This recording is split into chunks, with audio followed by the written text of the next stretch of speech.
हाँ जी, क्वेश्चन है कि मैट्रिक्स ए है, ਇਹਦਾ ਆਪਾਂ ਇਨਵਰਸ ਫਾਈਂਡ ਕਰਨਾ ਹੈ। ਇਨਵਰਸ ਆਪਣਾ ਕੀ ਹੁੰਦਾ ਹੈ? Inverse is equal to adjoint of A by det means first ਆਪਾਂ det ਫਾਈਂਡ ਕਰਨਾ ਹੈ, ਫਿਰ ਆਪਾਂ adjoint ਫਾਈਂਡ ਕਰਨਾ ਹੈ, ਫਿਰ ਇਹਨਾਂ ਦੋਨਾਂ ਨੂੰ ਡਿਵਾਈਡ ਕਰ ਦੇਣਾ ਹੈ। det ਆਪਾਂ ਕਿ ਸੋ ਆਪਾਂ ਹੁਣ det ਫਾਈਂਡ ਕਰਨ ਲੱਗੇ ਆ ਪਹਿਲੀ ਰੋ ਦੇ ਅਕੋਰਡਿੰਗ। ਪਹਿਲੀ ਰੋ ਪਹਿਲਾ ਕਾਲਮ, ਪਹਿਲੀ ਰੋ ਪਹਿਲਾ ਕਾਲਮ ਛੱਡ ਕੇ ਜੋ ਮੈਟ੍ਰਿਕਸ ਬਚੂਗੀ 2 -3 -2 4। फिर first row second column -1 common, -1 इत्थे पुट करता, फार्मूले विच इत्थे मैथ्स आनी है। First row second column 0 3 -3 4। Okay, next first row third column 2 common, first row third column ਨੂੰ ਛੱਡ ਕੇ ਜਿਹੜੀ ਮੈਟ੍ਰਿਕਸ ਬਚੂਗੀ 0 2 3 -2। ਹੁਣ ਇਹਨਾਂ ਸਾਰੀ ਮੈਟ੍ਰਿਕਸ ਦਾ ਆਪਾਂ ਡਿਟਰਮੀਨੈਂਟ ਫਾਈਂਡ ਕਰਾਂਗੇ ਕ੍ਰਾਸ ਮਲਟੀਪਲਾਈ ਕਰਕੇ ਵਿਚਾਲੇ ਮਾਈਨਸ 2 4 ਜਾਂ 8 -2 -3 plus -1 0 multiply 4 -3 3 -3 2 cross 0 multiply -2 0 3 multiply 2 6। इसमें सॉल्व करके अपना आंसर -1 ये अपना det determinant det -1 not equal to 0 then it is non singular matrix.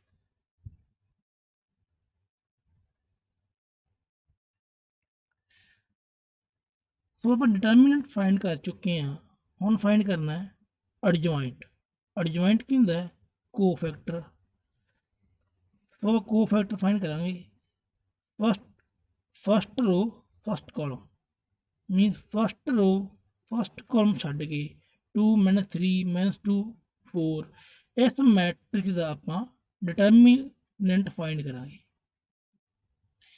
तो कोफैक्टर वेले बाहर माइनस की पावर जो एलीमेंट एंट्री आप मैट्रिक्स की सिलेक्ट करते हैं उन्होंने दोनों प्लस वही पावर चला जाता है।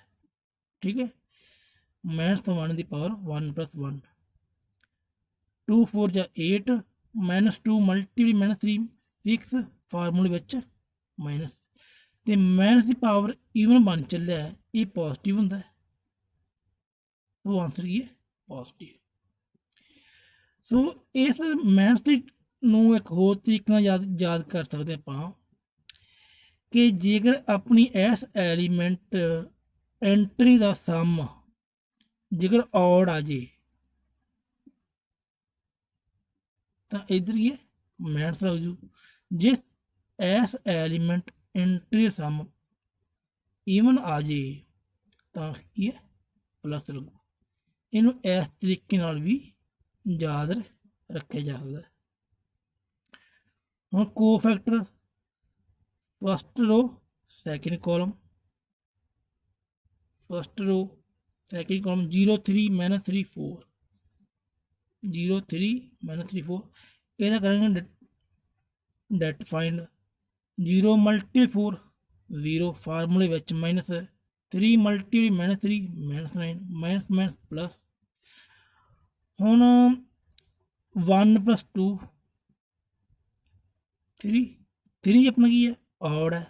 जेकर इस एलीमेंट एंट्री सम ऑड हो जाए तो बाहर की लगू माइनस लगू minus plus minus -9।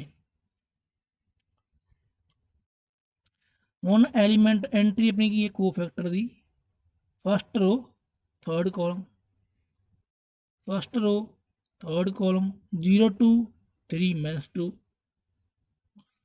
0 2 3 -2 det find करो 0 मल्टीप्लाई 2 0 3 2 या 6 -6 ਤੇ 1 + 3 4 4 अपना की ईवन, जे ये ईवन आ जाए तो अपना इतने की है प्लस लगू। सिंपल आंसर की है -6।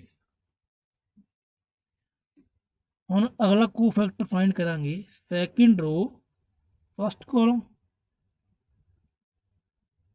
सेकेंड रो फर्स्ट मैट्रिक्स आप दोबारा लेते थे 1 -1 2 0 2 -3 3 -2 4। Second row first column -1 2 -2 4। ਹੁਣ 2 + 1 3 ਇਹ ऑड है तो ये मतलब इन्ना एलीमेंट एंट्री सम ऑड बन जे तो बाहर की है माइनस लगू। -1 × 4 -4 फार्मूले ਦੇ ਵਿੱਚ माइनस, फिर -2 × 2 -4 माइनस माइनस प्लस आंसर ये 0। फिर second row second column 1 2 3 4 det find कर दो, आंसर कितना -2 तो बाहर की है +2। फिर second row third column, second row third column second row 1 -1 3 -2 det find करो। -2 फार्मूले ਦੇ ਵਿੱਚ -3 -1 जा -3 यानी कि इन्हों आप लिखा माइनस माइनस माइनस प्लस, ठीक है +3 -2 1 एक बार माइनस पई है वो इधर। हुण की third row first column, third row first column -1 2 2 -3 det find करांगे आप cross multiply 1। Third row second column बाहर माइनस लगूगा क्योंकि इन दोनों सम की अपना ऑड बन गया। तो third row second column 1 2 0 -3 det find कर दो। -3 -0 बाहर minus plus. Similarly third row third column 2 इथों आप जो जिन्ना भी वर्क किया सारा को फैक्टर फाइंड किए है।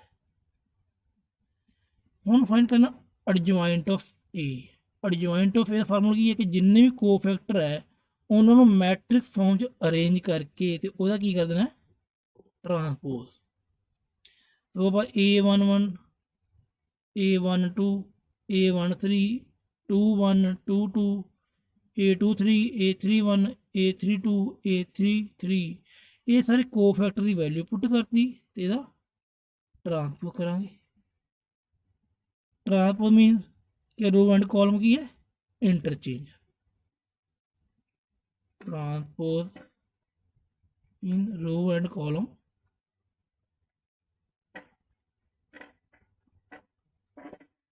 इंटरचेंज। 2 0 -1 -9 2 -2 3 -6 -1 2 ये एडजॉइंट फाइंड हो गया। हम इनवर्स फाइंड करना फार्मूला की अपना adjoint of A divide by det. Adjoint of A put करता सारा डिवाइड बाय डेट आ रहा।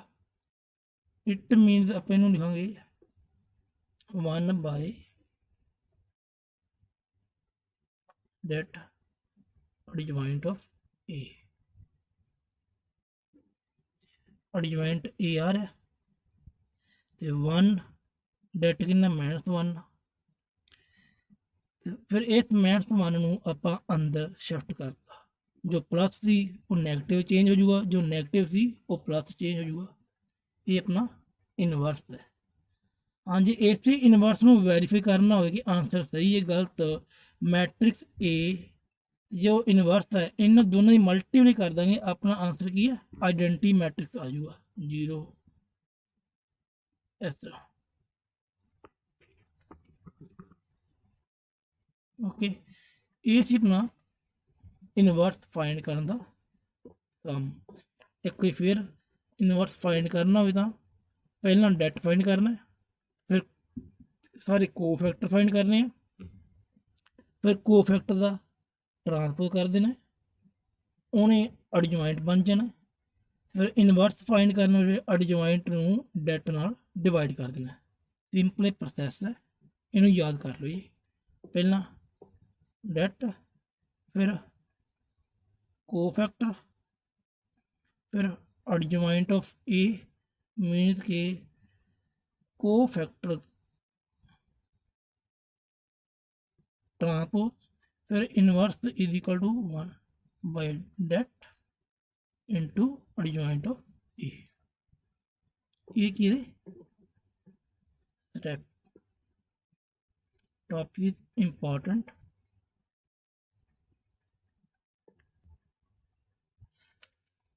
नेक्स्ट था मैं कि मैट्रिक्स ए गिवन है, पहला प्रूफ करना कि A square minus 4 into A minus 5 into identity is equal to 0 matrix. पहला तो इन्हें प्रूफ करना है, फिर इस प्रूफ की हेल्प नाल आपां इनवर्स फाइंड करना है। इस प्रूफ की हेल्प नाल इनवर्स बहुत ईजी फाइंड हो जाएगा। जिमें जिमें कि आप उवें स्टैप फॉलो करेंगे। पहला ए स्क्वायर मीन कि मैट्रिक्स ए की मल्टीप्लाई ए नाल कर देनी है। A square mean A into A, same matrix multiply same matrix mean first row first column 1 multiply 1 1 2 multiply 2 4 2 multiply 2 4 तीनों का प्लस। फिर first row second column 1 multiply 2 2 plus 2 multiply 1 2 2 multiply 2 4।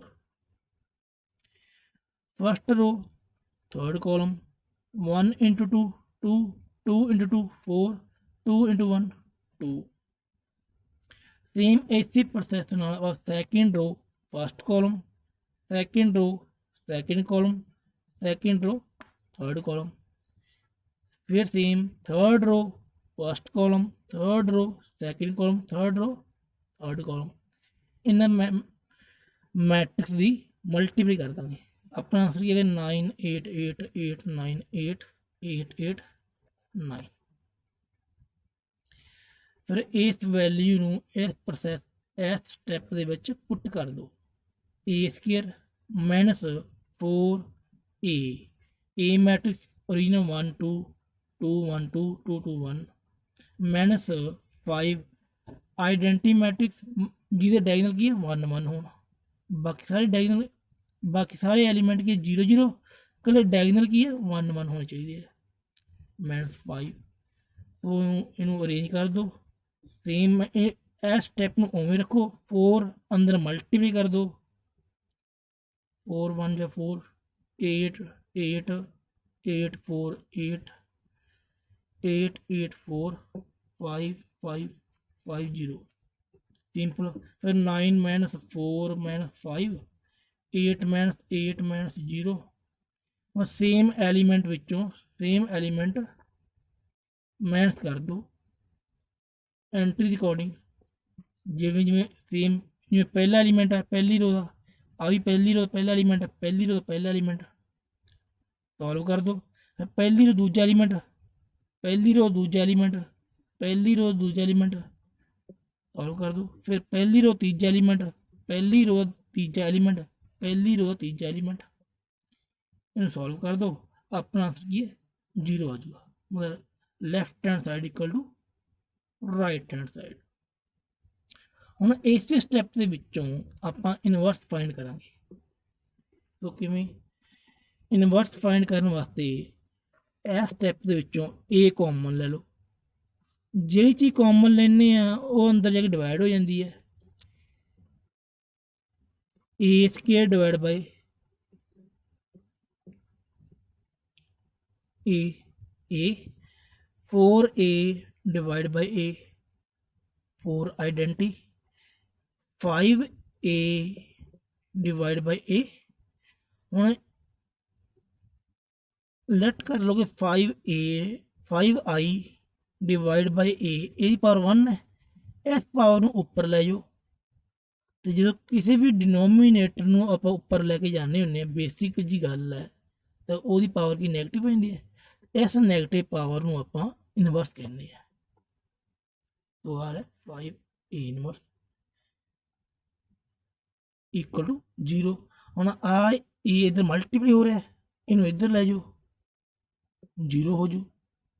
तो अपना स्टेप की बचा है a -4 identity -5 a inverse is equal to 0। हम ये a इनवर्स की वैल्यू कढ़ांगे। इस स्टेप में इधर मूव कर दो,